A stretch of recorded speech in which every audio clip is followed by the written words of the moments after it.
함께 따라합니다. 어린 양 예수 그리스도.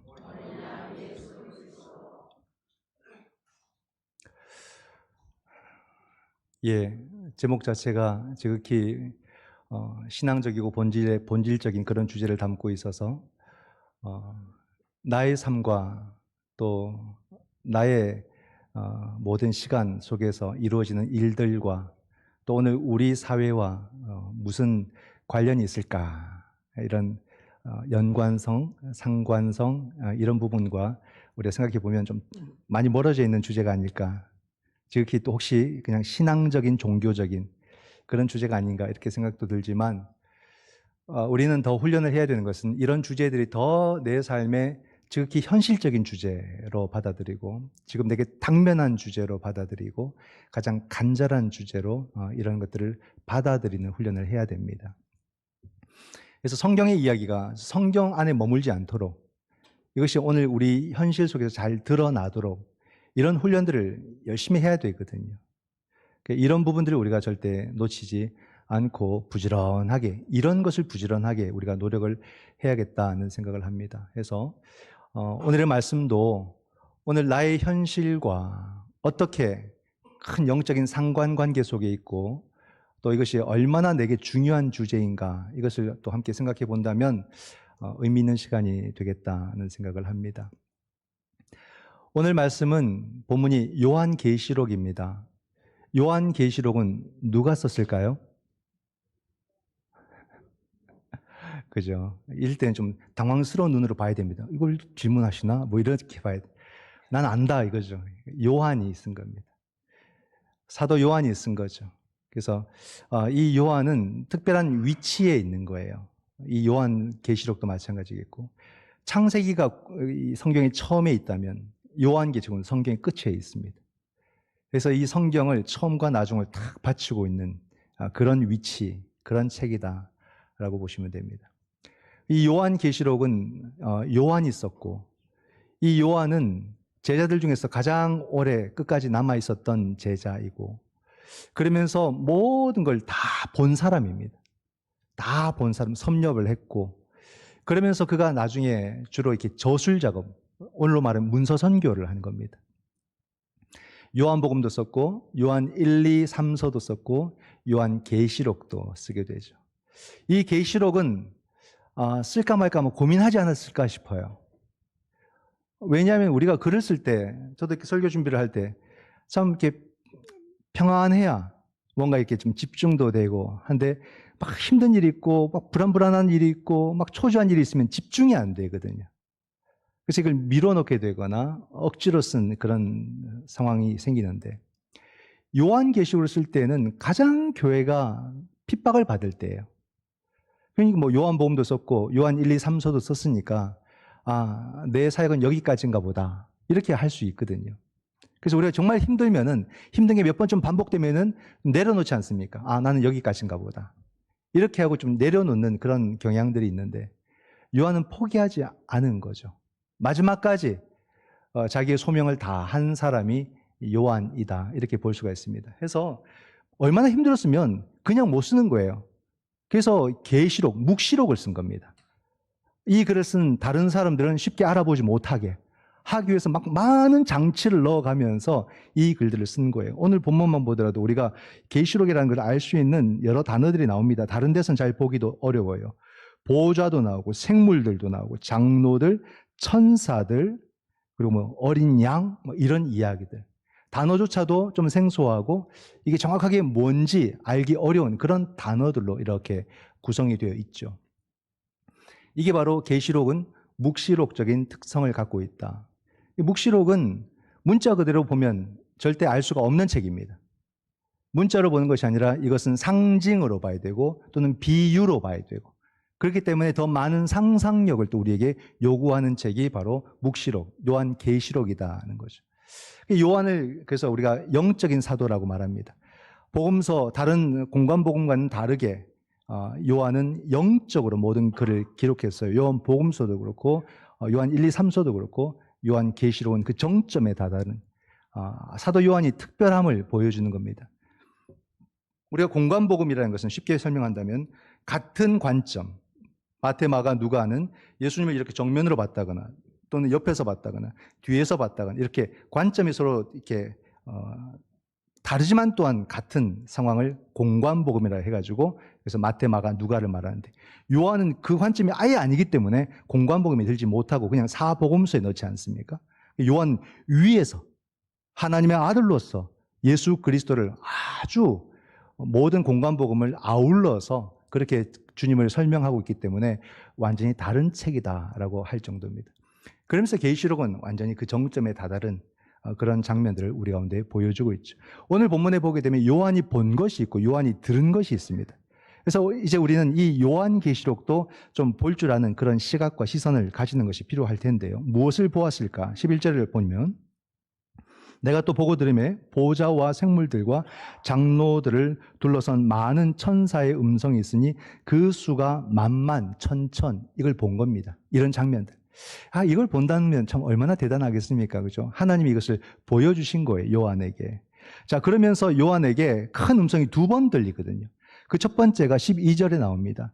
큰 음성으로 이르되 죽임을 당하신 어린 양은 능력과 부와 지혜와 힘과 존귀와 영광과 찬송을 받으시기에 합당하도다. 이런 놀라운 소리가 여기서 들렸다는 겁니다. 여기서 죽임을 당하신 어린 양이라고 나옵니다. 죽임을 당하신 어린 양은 누구를 말합니까? 예수 그리스도. 예수 그리스도. 이제 우린 요한계시록도 이제 이런 어찌 보면 암호와 같은 그런 글들이지만 우리는 보이는 겁니다. 이게 보이는 게 여러분 그냥 뭐 이제 이 정도는 이게 아니에요. 상당한 겁니다. 아무리 똑똑한 사람에게 이걸 보여주고 이것을 해석해 보라면 못해요, 여러분. 이게 믿음으로 받아들여지는 것이거든요.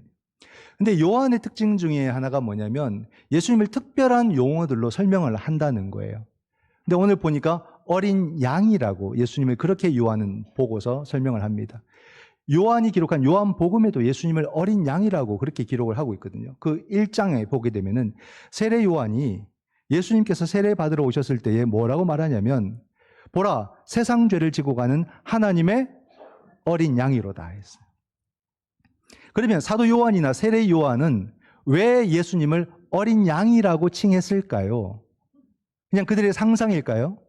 그들이 생각해낸 것일까요? 비유? 아닙니다. 이미 구약에서 예수님을 어린 양으로 예언하고 언급을 하고 있기 때문에 그렇습니다.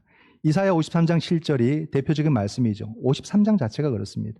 7절을 보면 그가 곤욕을 당하여 괴로울 때에도 그의 입을 열지 아니하였으며 마치 도수장에 끌려가는 어린 양과 털 깎는 자 앞에서 잠잠한 양같이 그의 입을 열지 아니하였도다. 여러분, 선지자, 세례요한 같은 선지자나 사도들은 그냥 자기 생각을 말하는 사람들이 절대 아니에요. 그들은 사회를 바라보고 역사를 바라보고 정치를 바라보는 그 눈도 남들보다 더 뛰어나게 가졌고 또 항상 그들의 모든 가르침과 외침은 구약의 말씀에 근거하여 있단 말입니다. 그런 말씀들이 들어보면 권위 있는 말씀으로 들리고 그런 말씀들은 우리가 믿음에 이르도록 도와주는 말씀이에요. 자기 생각이 번쩍번쩍 한다고 해서 자기 말을 즉흥적으로 잘하는 사람들 있죠. 다 그뿐입니다. 그때뿐인 거예요. 그 말은 힘이 없어요. 그냥 귀에 그냥 쏠깃쏠깃 막 하다 그냥 사라지는 말들이지 우리의 모든 권위 있는 말은 우리의 신앙의 바탕에서 나와야 되고 그 신앙의 바탕이라는 것은 말씀을 바탕에서 나와야 되는 것이고 그 말씀을 바탕으로 내 삶을 들여다보고 말씀을 바탕으로 우리 사회를 보고 말씀을 바탕으로 오늘날 일어나는 모든 것들을 보는 그런 시각 속에서 우리가 전하는 모든 말들은 권위 있는 말이 되는 겁니다. 바로 사도 요한도 마찬가지고 세례 요한도 마찬가지고 선지자들도 마찬가지고 그들의 모든 것은 다 하나님의 말씀에 근거해서 전하는 거예요. 예언자라는 것은 미래를 맞추는 사람들이 아니에요.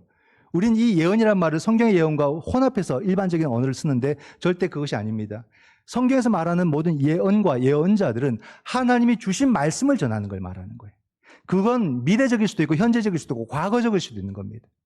즉 하나님이 주신 것을 말씀하는 사람을 예언자라 말하는 것이지 그냥 자기가 무슨 점괘를 하듯이 해서 미래를 말하는 것을 예언자라 말하지 않고 그들은 점술가, 그들은 우상을 섬기는 자들, 미신을 섬기는 자들이라고 그렇게 말을 하는 것입니다. 성경이 말하는 예언이라는 것은 오직 하나님의 말씀을 말하는 거예요. 그 말씀을 가감 없이 전하는 사람을 예언자라 말하죠. 그게 바로 이사야였고 그게 바로 세례 요한이고 그것이 바로 사도 요한이라는 것을 오늘 우리 가운데 말해주고 있고, 우리 또한 오늘날에 이 예언자적 정신으로 살아가려면 우리의 말이 그냥 자기 경험과 자기 지식에서 근거한 것이 아니라 하나님 말씀에 근거하고 복음에 근거해서 우리가 이 땅 가운데 예언자적 삶을 살아야 되는 겁니다. 그럴 때 이 땅이 들을 말이 있는 거예요.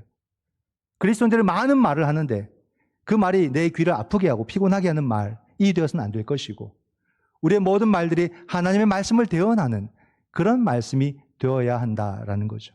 두 번째 외침이 들려옵니다. 13절 말씀을 보면 내가 또 들으니 하늘 위에와 땅 위에와 땅 아래와 바다 위에와 또 그 가운데 모든 피조물이 이르되 보좌에 앉으신 이와 어린 양에게 찬송과 존귀와 영광과 권능을 세세토록 돌릴지어다 하니.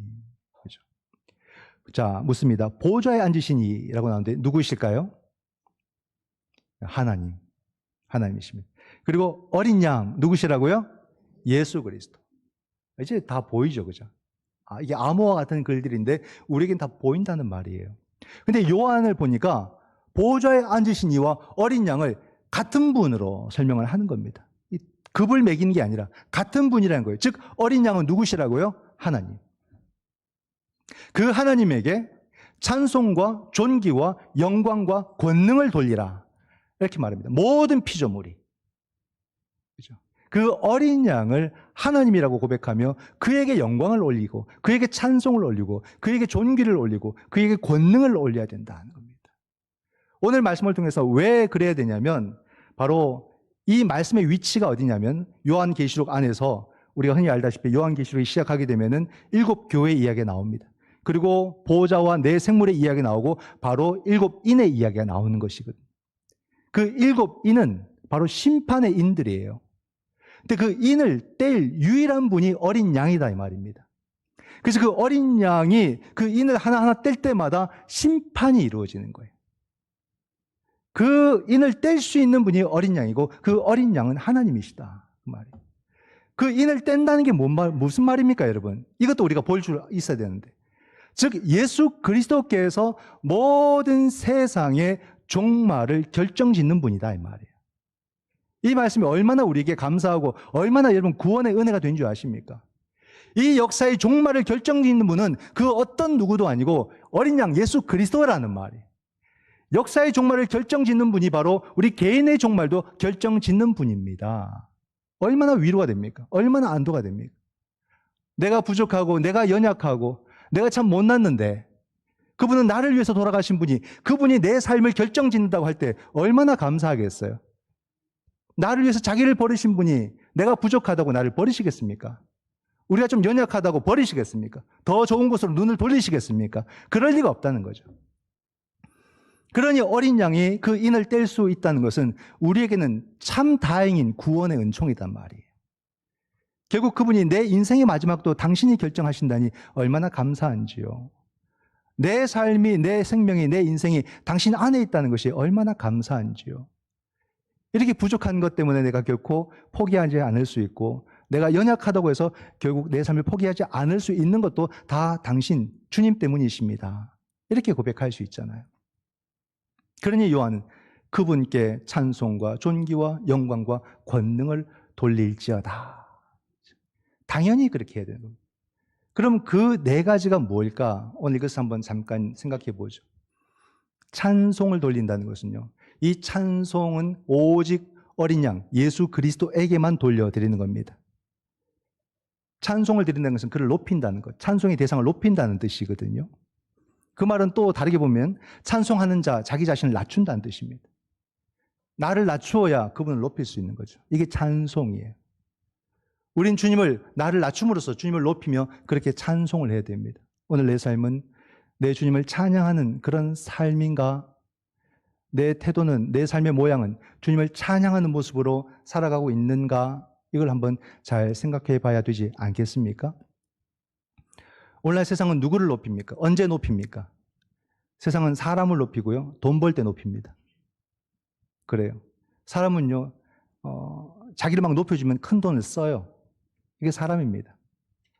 야, 짠 분들이 지갑을 열 때는 과감하게 열어요. 와, 이분이 이렇게 돈을 쓸 수 있는 분이구나 할 정도로. 좋은 집, 남들이 우러러보는 그런 집이 있으면 큰 지갑을 열어서 그 집을 삽니다. 내가 이렇게 대우받는다, 내가 높임받는다는 그런 느낌을 돈을 주고 사는 거죠. 그렇죠? 그리고 또 저는 타본 적은 없습니다만 비행기 1등석, 여러분 멀리 가는 1등석은요 1,000만 원이 넘어요. 엄청나죠. 편도에 900만 원, 1,000만 원, 1,000만 원이 넘어가는 그런 게 있습니다. 근데 누가 타겠나 하는데 탄 사람이 많아요. 굉장히 많습니다. 줄 섰습니다. 자기를 완전히 대우해주고 높여주고 하는데 사람들은 쉽게 그걸 지갑을 열어요. 그렇게 다니는 사람들이 많다는 말입니다. 그러나 여러분, 우리는 그런 것을 가지고 찬양이라는 말을 쓰지 않습니다.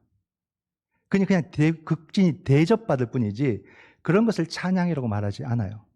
왜냐하면 사람은 찬양의 대상이 될 수가 없고 돈을 버는 목적에는 찬양이라는 말을 쓸 수가 없기 때문에 그래요. 우리는 분명하게 이 단어를 우리는 주저하지 않고 구분합니다.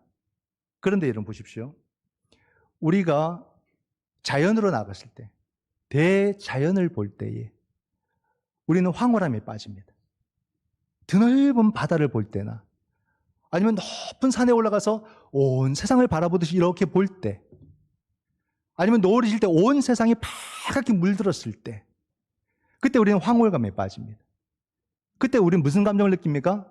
내가 막 작아진다는 느낌, 내가 막 낮아진다는 느낌을 갖지 않습니까? 그것은 여러분 어떤 현상이냐면 이 아름답고 이 거대하고 이 놀라운 이 세상을 창조하신 그 하나님을 경배하는 움직임 속에서 내가 작아지고 있다는 거예요. 그 하나님을 높이기 위해서 내가 지금 낮아지고 있다는 겁니다. 그 대자연 속에서 우리는 찬양이라는 것을 경험하게 되고 하나님을 높이게 되는 거죠. 그러니까 우리가 모든 일상 속에서 하나님을 이렇게 경험할 수 있어야 돼요. 꼭 어떤 특별한 것만 보는 것이 아니라 우리의 일상 가운데서도 우리는 하나님이 높여지며 내가 낮아지는 이런 찬양의 삶을 우리가 살아가야 된다는 말입니다. 주님이 꼭 어디에서만 찬양받으십니까? 어떨 때만 찬양받습니까? 그게 아니라는 거죠. 나의 모든 삶을 통해서 주님은 찬양받으셔야 될 분, 어린 양 예수 그리스도는 나를 통해서 찬양받으셔야 될 분임을 믿으시기 바랍니다. 우린 주님을 찬양해야 돼요. 근데 찬양할 시간이 없어요. 한 주 내내 찬양 한번 못하고 예배로 나와요. 우리에게 찬양이 없구나. 찬양이 없구나. 내가 정말 주님을 높이는 시간이 없었구나. 이런 것을 생각하지 않습니까? 그래서 찬양하라고 말하는 거죠. 요한은. 그리고 주님께 존귀를 우리가 드려야 된다. 이 존귀는 주님에게도 해당되지만 또한 그의 제자들에게도 해당되는 단어가 존귀입니다. 영어로 보게 되면 honor, 명예 이런 거죠. 명예도 높이는 겁니다. 상대방을 높이는 겁니다. 우리가 명예 훈장 이런 것도 있고요. 명예 박사 이런 것도 있습니다. 근데 사람들은 명예를 좋아할까요? 돈을 좋아할까요? 돈을 좋아합니다. 명예는 돈이 안 된다고 생각하는 거죠. 명예와 돈이 있으면 대부분이 아마 돈을 선택하지 않을까 싶어요. 근데 여러분, 정말 좋은 건 명예거든요. 원래 우리의 정치도 명예직이었다면 이렇게까지 지저분해지지 않았을 것이다. 그리고 정치하려고 막 뛰어든 사람은 생각보다 많지 않았을 것이다. 명예직이었다면. 그죠? 근데 여러분, 명예가 정말 중요한 거 아닙니까? 학교에서도 박사학위를 받은 사람과 명예 박사를 받은 사람이 있어요. 그러면 누가 실질적으로 그 공동체에 더 큰 도움이 된 겁니까? 명예 박사인 거예요. 학생은 자기 혼자 공부해서 학위 받고 나가지만은 명예 박사를 주는 것은요, 그 공동체를 위해서 막대한 일을 했다는 겁니다. 돈으로 환산할 수 없는 큰 일을 했다는 거예요. 그렇기 때문에 명예 박사를 주는 겁니다. 국가를 위해서 엄청난 일을 했기 때문에, 돈으로 환산할 수 없는 엄청난 일을 했기 때문에 명예 훈장을 주는 거예요. 이 명예라는 것은 상당한 것이거든요. 여러분, 우리는 주님께 존귀와 명예를 올려드려야 되는 거예요. 왜? 주님은 돈으로 환산할 수 없는 엄청난 놀라운 일을 이 역사 속에서 이루신 분이시기 때문에 그런 거죠. 우린 이 명예를, 주님이 하신 일을 정말로 명예롭게 생각해야 되고 얼마나 존귀한 것인지를, 그 가치를 알아야 됩니다. 주님이 어떤 일을 하셨는지, 그게 어떤 의미인지, 어떤 가치인지 이걸 우리가 느끼고 그것에 대해서 표현할 줄 알아야 되는 거죠. 표현할 줄 아는 사람이 존귀한 그의 백성으로 살아가게 되는 것이죠. 그 가치를 모르면 그냥 우리는 아무렇게나 살아요. 그 가치를 못 느끼면 그냥 내 힘으로 살아요. 그 가치를 붙들고 살려고 하지 않는다는 말입니다. 근데 그 가치를 높게 매기는 사람일수록 자기 삶에 놀라운 가치를 붙들고 살게 되게 돼 있거든요. 그러므로 우리는 내가 주님을 존귀하게 여기는 삶을 살고 있는가? 주님이 하신 모든 일들, 그 주님의 놀라운 은혜의 가치를 내가 아는가? 그 은혜의 무게를 우리가 알고 사는가? 아는 만큼 우리는 그 존귀한 백성, 존귀한 제자로 살아갈 것이다. 주님께 존귀함을 올려드릴 수 있기를 원합니다. 세 번째로 말하는 건 영광이잖아요. 영광. 이 영광은 참 놀라운 것인데 이 영광은 오직 하나님만 받으시는 거예요. 어린 양만 받으시는 거예요. 이건 우리가 가로챌 수 있는 게 아닙니다. 근데 사람들도 영광이라는 말을 많이 써요. 아유, 불러주셔서 영광입니다. 다 써봤죠? 우리도 다 쓰고 있는 거예요. 아유, 와주셔서 영광입니다. 우리 많이 써봤죠, 그죠? 내가 이런 말을 많이 쓰고 있구나. 너무 자책은 하지 마십시오. 그냥 이건 인사말이니까. 이미 우리는 그걸 그렇게 이해하고 다 받아들이고 있으니까. 그러나 여러분, 우리가 아무리 많이 말하는, TV에서도 시상할 때, 이 영광을 우리 스태프들에게 돌립니다. 막 이런 말 하잖아요. 그러나 그리스도인은 이제 안다면 그렇게 쓸 수 없다는 거죠. 여러분, 성경이 말하는 영광과 우리가 이렇게 인사말로 하는 영광은 완전히 그냥 다른 언어라고 생각하시면 돼요. 완전히. 성경은 단 한 번도 사람에게 영광이라는 말을 쓰지 않습니다. 모든 상황 속에서 오직 하나님에게, 어린 양에게 그 영광이라는 말을 쓰고 있다는 사실이에요. 헬라어는 독사 아닙니다. 독사. 영광. 이것은 오직 하나님만이, 어린 양 예수 그리스도만이 받으실 단어입니다. 이사야 6장 3절을 보게 되면 서로 불러 이르되 거룩하다 거룩하다 거룩하다 만군의 여호와여 그의 영광이 온 땅에 충만하도다. 성경이 말하는 영광은요, 바로 이 거룩한 두려움을 말하는 거예요. 그 하나님 앞에 거룩한 두려움으로 서는 것을 우리가 하나님께 영광을 올려드리는 그런 자세라고 말하는 거죠. 즉 거룩한 두려움이라는 말은 뭐냐면 오늘 우리에게 다른 말로 말하면 명령어예요. 너는 어린 양 앞에 거룩한 두려움으로 서라. 그게 바로 우리가 주님께 영광을 올려드리는 모습이다 말입니다. 그런데 두려운 것은요, 오늘날 우리 모두가 너무 세속에 치우쳐 있고 너무 세속에 물들어가는 가운데에서 어느 누가 어린 양 예수 그리스도 앞에 거룩한 두려움으로 서려고 할까? 설 수 있을까? 이거죠. 용기가 안 나는 거죠. 너무 부끄러운 거죠. 내가 사는 것과 고백이 달라져 있으니까 못하겠는 거예요. 오늘 우리는 정말 거룩한 두려움으로, 내가 열심히 달려가는 것도 그분 앞에 서기 위함인데 나는 그분 앞에 거룩한 두려움으로 설 수 있을까? 엉뚱한 곳에 달리면서 막 이렇게 보면서 내가 저기에 설 수 있을까? 이쪽으로 달리면서. 이미 방향을 놓쳐버린 거죠.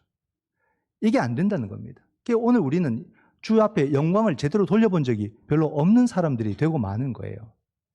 그리스도인이라 예배도 열심히 나오면서도 온전한 영광을 제대로 돌려보지 못한 이런 삶이라면 얼마나 이게 안타까운가. 그 요한은 우리에게 주님께 온전한 영광을 돌리라, 이렇게 다시 말하고 있습니다. 마지막으로는 권능이에요. 권능. 찬송과 존귀와 영광과 권능. 권능은 아무나 함부로 가질 수 없는 압도적인 어떤 힘, 스트렝스, 어떤 힘을 말하는 겁니다. 이 힘을 우리는 어디서 경험합니까? 이 힘을 만나면 막 두려움에 빠져요. 이런 강력한 힘이 우리 세상 속에서 나타나거든요. 우리도 경험을 하거든요. 이 권능은 또한 주님에게도 사용되지만 또 사람에게도 쓰는 단어입니다. 오늘 네 가지 단어가 주님에게만 해당되는 게 있고 주님과 사람에게도 해당되는 단어들이 구분되어 있습니다. 이 권능은 주님과 사람에게도 해당되는 거예요. 우린 세상 속에서 우리가 감당할 수 없는 압도적인 힘을 어디서 경험했습니까? 최근에도 경험했는데 짐작이 가십니까? 경상도와 전라도에 있었던 산불. 처음에는 우리 가볍게 봤어요. 뉴스 나올 때. 그러다 하루 이틀 지나면서부터 뭐지? 뭔가 조짐이 이상하다. 이렇게 느끼기 시작했고 어느 순간부터 온 우리 사회를 압도하는 힘이 되어서 우린 두려움을 느꼈어요. 두려움 안 느꼈습니까? 느꼈죠, 그죠? 이것이 어디까지 올라올 것인가? 어디까지 번질 것인가? 막 그 힘이 두려운 거예요. 이러다 큰일 나겠다? 그런 생각들을 했고 온 사회에 다시 이 기초를 재정비하는 그런 시간을 갖지 않았습니까? 엄청난 거죠. 그 힘들이. 근데 이런 재앙들이 대부분 대자연의 재앙에서 나오더란 말입니다. 지진. 우리는 지진을 크게 경험하지 않고 있습니다만 다른 나라들은 지진을 지금도 현재적으로 크게 경험하고 있잖아요. 한 마을이 사라지고 도시가 사라져 버리는 거예요. 끔찍한 일이고. 또 쓰나미. 물의 힘은 상당한 것이거든요. 우리가 흐르는 물에 한번 빠져보면 내 몸을 어떻게 내가 주체할 수 없다는 것을 경험하게 됩니다. 조그만 파도가 이렇게 울렁거려도 내가 거기서 어떻게 할 수 없다는 것을 경험하게 되거든요. 근데 엄청난 물이 밀려 들어오면은 그것은 그냥 포기하는 거예요. 모든 걸 다 포기하는 겁니다. 쓰나미. 또 뭐가 있겠습니까? 다시 지금 창궐 하고 있다는 질병들. 아, 이 보이지 않는 질병이 우리를 삼킬 수도 있겠구나. 그 두려움인 거죠. 대부분은 여러분 우리가 우리의 환경을 방치하고 파괴함으로써 우리 스스로 우리가 만들어 놓은 그런 재앙이라는 겁니다. 그래서 환경이라는 것을 우리 신앙의 굉장히 중요한 주제로 다시 우리가 생각을 해야 된다. 다음 주는 총회가 정한 환경주일입니다. 그래서 이걸 지나가지 말고 이 환경주의를 지켜야겠다 그런 생각을 해요. 우리가 구체적으로 우리의 환경을 지켜내는 그런 내 삶의 구체적 실천 하나하나씩을 우리가 먼저 가져가는 것이 중요하다. 내가 해서 무슨 소용이 있겠느냐, 내가 한다고 뭔가 되겠느냐, 다 그런 생각을 하고 있기 때문에 변화가 없지만 이 땅의 교회가, 그리스도인들이 이런 주제들을 내 삶의 현실적 주제로 안고서 다시 우리가 실천해 나간다면 또 우리가 새로운 그런 환경과 새로운 시간들을 만들어갈 수 있을 것이다는 것이죠. 근데 여러분, 우리 삶에는 이런 자연재해 말고도 사람이 만드는 또 다른 그런 압도적인 힘들이 있습니다. 그렇죠? 전쟁을 일으켜버리고 또는 막 경제를 막 흔들어버리고 자기가 그 자리에 있다고 이런 일들을 대놓고 하지 않습니까? 이것도 압도적인 힘인 거죠. 이런 일들을 사람들이 한다는 말입니다. 그런데 여러분, 참 우리가 그 가운데서 정말 다행이고 정말 감사한 것은 이 성경이 우리에게 알려주는 것은 뭐냐면 사람이 만드는 그런 압도적인 힘 모든 것을 절대적으로 제압하는 절대적인 힘이 있더라는 말이에요. 그게 뭡니까? 놀랍게도 그게 여러분 하나의 밀입니다. 하나의 밀. 하나의 밀은 절대적으로 작아요. 안 보여요. 근데 성경이 말하기를 그 하나의 밀이 이 땅에 떨어져서 썩고 죽고 해체되는 그 과정을 통해서 우리를 두렵게 하는 그 사망의 힘을 이겨버리고 이 어둠의 권세를 이기고 빛을 비추어버리고 그리고 이 모든 땅에 참된 생명의 열매를 맺게 하는 것이 바로 하나의 미래 사건이라는 말입니다. 그분이 바로 어린 양이라는 말이에요. 그 어린 양이 그 누구도 이길 수 없고 그 누구도 비교할 수 없는 그런 압도적인 절대적인 힘을 가지신 분이시다. 그분이 바로 생명의 주인이시므로 내 미래가 그분께 달려있고 내 사랑하는 내 자녀들의 미래가 그분께 달려있고 이 땅과 이 역사의 미래가 어린 양 예수 그리스도에게 달려있음을 믿으시기 바랍니다. 이걸 우리가 믿고 감사하는 거죠. 그래서 내 삶이 정말로 우리 주께 찬양과 존귀와 영광과 권능을 올려드리는 그런 삶을 우리가 살고 있느냐. 주님을 묵상할 시간이 없으니 한 주간을 살아도 내가 주님께 집중할 시간이 없으니 이 영광과 찬송을 온전히 올려드리지 못하는 우리들의 모습이 아닐까. 주님의 이름을 많이 불러도 주님에 대한 관심이 아니라 내 관심 때문에. 주님은 내 관심 속에 없는 거예요, 사실은. 내 관심 속에 있는 거지. 내가 어떻게 되고 내 자식이 어떻게 되고 내가 하는 일이 어떻게 되는 데만 관심이 있지 주님께 관심을 두지 않고 주님께 시선을 두지 않으니까 이런 찬양이 안 나오는 거죠. 오늘 우리에게 이게 너무 부족한 모습들이다 하는 겁니다. 요한은 왜 오늘 어린 양 예수 그리스도를 찬양하라, 왜 그에게 영광을 돌리라고 이렇게 강조를 할까요? 거기에는 숨은 뜻이 있습니다. 바로 이 당시 초대교회를, 그리스도인들을 엄청나게 핍박했던 황제와 어린 양을 비교하기 위해서 그런 거예요. 황제와 어린 양은 사실 겉모습으로는 비교가 안 됩니다. 세상의 모든 권능을 다 가진 것처럼 보이고 세상의 모든 권세를 다 휘두르는 그 황제. 그러나 어린 양 예수 그리스도는 머리둘 곳 없이 이 땅을 보내시다가 결국 어린 양 제물로서 십자가에 달려 처형당하신 분이에요. 뭐가 비교되겠습니까? 그러나 그럼에도 불구하고 요한이 말하는 것은 황제가 어떤 모습을 가지고 어떤 능력을 가져도 그 황제라는 자는 어린 양 예수 그리스도와 비교할 수 없도다. 이 말을 하는 거죠. 모든 영광과 찬송은 오직 어린 양 예수 그리스도가 받아야 된다라고 말을 하고 있는 겁니다. 좋을 때 말하는 건 누구나 다 할 수 있죠. 가장 교회가 핍박받는 그 시간 속에서 황제가 아니라 어린 양 예수에게 찬양하라, 이 말을 하는 것이 얼마나 자기 목숨 내놓고 하는 말 아니겠습니까? 황제가 사는 세상, 오늘 우리의 세상도 마찬가지죠. 이 세상을 우리가 미워하면서 살라는 것인가? 그런 말이 아니에요.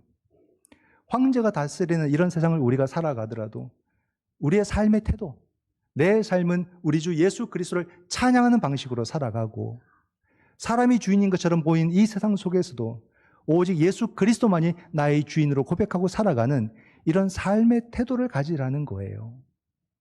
나는 도대체 언제 찬양하고, 언제 그를 존귀 여기고, 언제 그에게 영광을 올리고, 언제 그를 우리가 권능을 올려드릴까? 내가 원하는 만큼 가지고 누릴 때, 여러분, 그럴 때는 우리는 찬양할 수가 없습니다. 안 돼요. 그런 것으로는 주님을 온전히 찬양할 수가 없는 거죠. 내 삶의 과잉만 느낍니다. 많이 채워지니까. 어느 순간부터 그게 도래나기 짐이 되는 그런 시간을 맞이하게 됩니다. 성경이 우리에게 말해주는 것은 무엇이겠습니까? 오직 예수 그리스도 안에서만 우리가 찬송과 존귀와 영광과 권능을 경험할 수 있다고 성경은 가르치고 있습니다. 주님께 찬양을 드리고 주님께 영광을 올려드린 자만이 존귀한 백성으로 살아갈 것이고 권능의 종으로 살아가게 됨을 믿으시기 바랍니다. 오늘 세상을 보세요, 여러분. 사람이 찬양받으려고 하는 세상, 사람이 영광받으려고 하는 세상이 되다 보니까 얼마나 무질서해집니까? 이게 우리 삶의 한계예요. 또 많은 사람들이 사람에게 집중하고 사람을 높이는 그런 삶을 살다 보니 이런 엉망진창, 진흙탕 싸움들을 하는 그런 세상을 만들고 만 것입니다.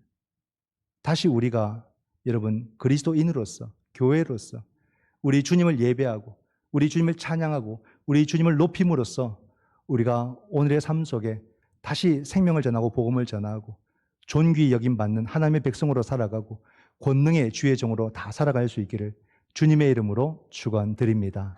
아멘. 기도하겠습니다.